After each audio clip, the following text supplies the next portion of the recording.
मेरा नाम है जेकब और ये हादसा मेरे साथ 2007 में गर्मियों के समय में हुआ था।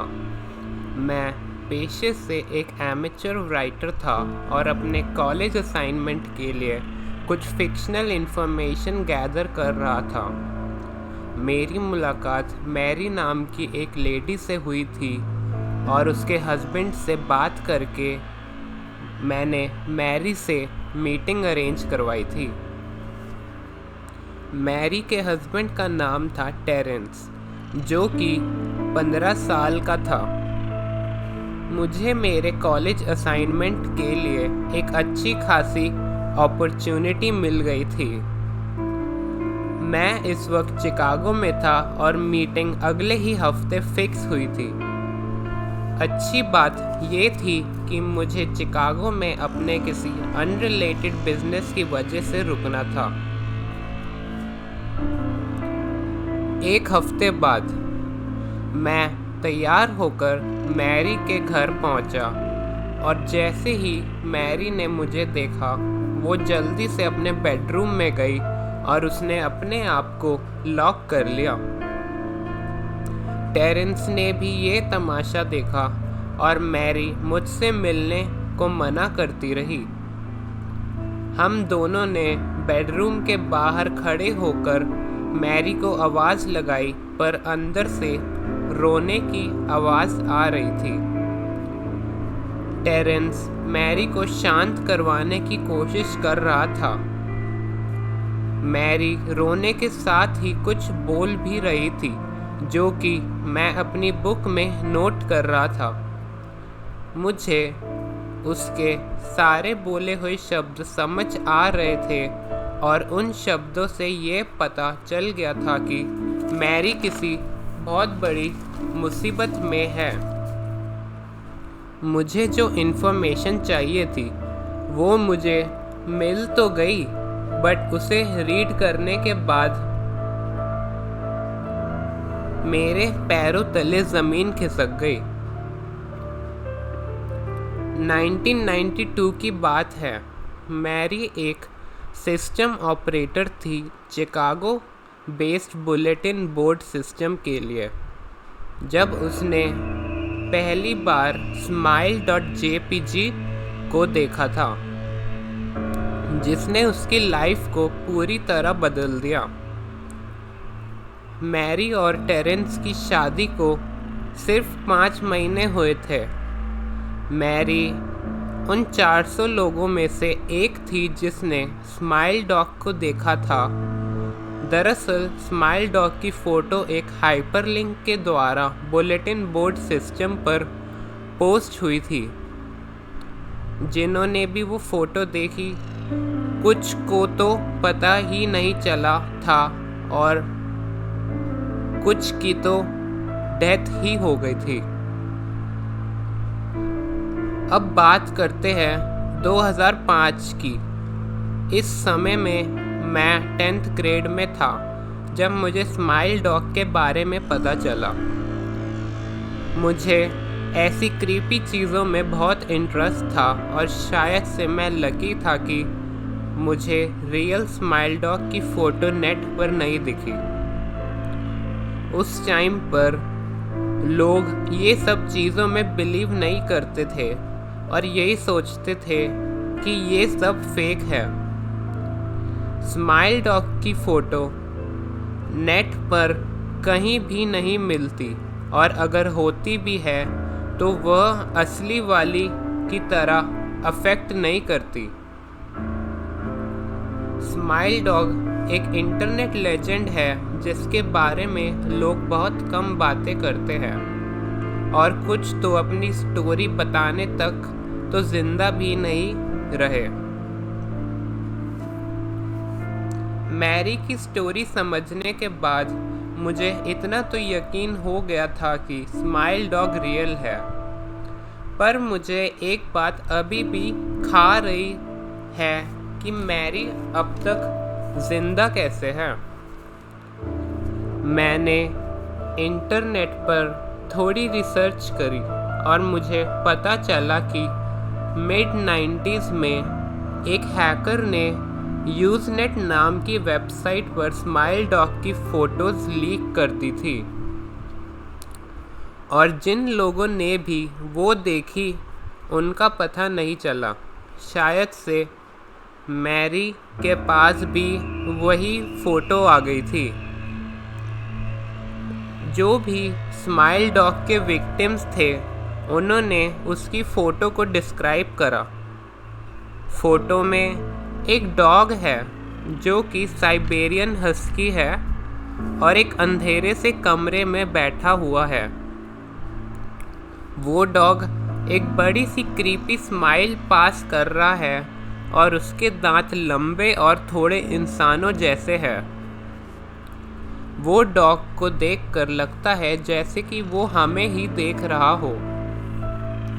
कहते हैं जिन सब ने भी ये फ़ोटो देखी है उन्हें एपिलेप्टिक फिट्स पड़े हैं, वो भी कंटिन्यूसली, और उन्हें डरावने सपने भी आए हैं जिसमें उन्होंने स्माइल डॉग को देखा है उन्हें घूरते हुए। मैरी को देखकर लगता है कि वो अपनी दवाइयाँ सही तरह नहीं ले रही थी और उसका ट्रीटमेंट भी सही नहीं चल रहा था, इसलिए वो ऐसा बिहेव कर रही थी। कुछ दिनों बाद मैंने अपना मेल चेक करा तो मैरी का मैसेज आया था उस मेल में। तो उस मेल में लिखा था, डियर जेकब, मैंने आपके साथ अच्छा बिहेव नहीं करा था लास्ट टाइम आप जब मुझसे मिलने आए थे, इसलिए मैंने आपसे माफ़ी मांगने के लिए ये खत आपको लिखा है। मेरे साथ कुछ हालात ही ऐसे हो गए थे जिनकी वजह से मुझे खुद ही नहीं पता था कि मैं क्या कर बैठी। मैं बहुत डर गई थी और शायद से मेरी कहानी सुनने के बाद आप मुझ पर यकीन ना करें। ये बात 15 साल पुरानी है। मैं गलती से ही नेट पर स्माइल डॉग की फ़ोटो देख ली थी और तभी से वो शैतानी आत्मा मेरे सपनों में आती है।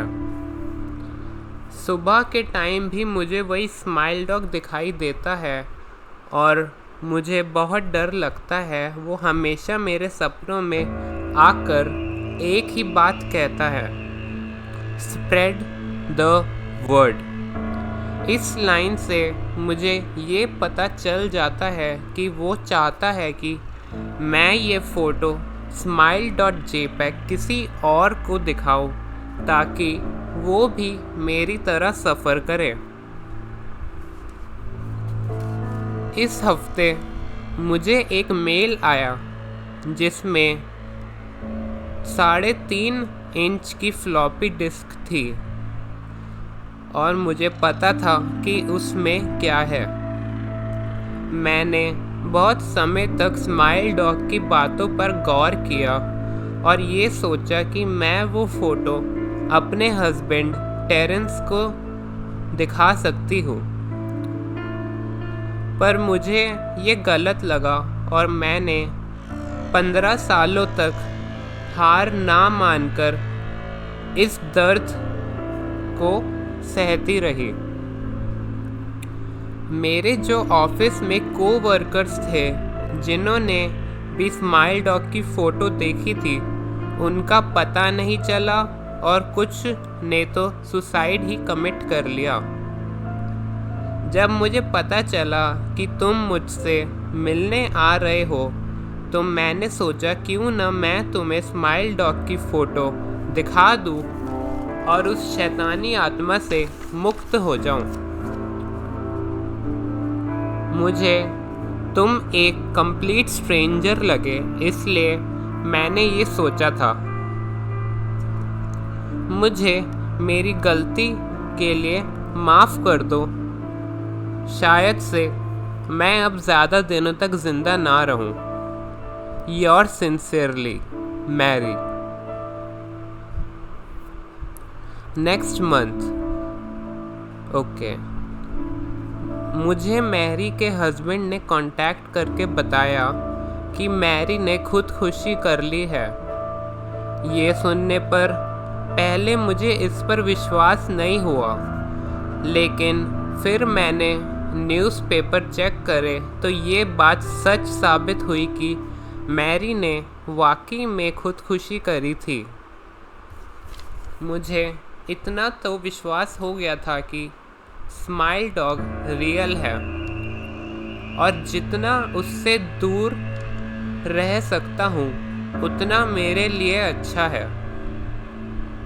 कुछ दिनों बाद मुझे एक दूसरा ईमेल आया, वो भी एक अननोन पर्सन की तरफ से। उस ईमेल में लिखा था, डियर जेकब, मैंने आपके नेट पर पोस्ट पढ़ी थी कि आपको स्माइल डॉग में इंटरेस्ट है, इसलिए मैंने आपको उसकी फ़ोटो सेंड करी है। Spreading the word. उसकी ये बात सुनकर मैं बहुत शॉक्ड हो गया और मुझे मैरी के साथ हुए इंसिडेंट की याद आ गई और मुझे बहुत डर लग गया। तो क्या अब मैं भी मैरी की तरह मर जाऊंगा अगर मैंने ये आगे शेयर नहीं करी?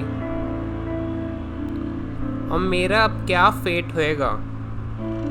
क्या मेरे को ये आगे शेयर करनी चाहिए फ़ोटो, या मेरे को भी अपने मरने तक रुकना चाहिए?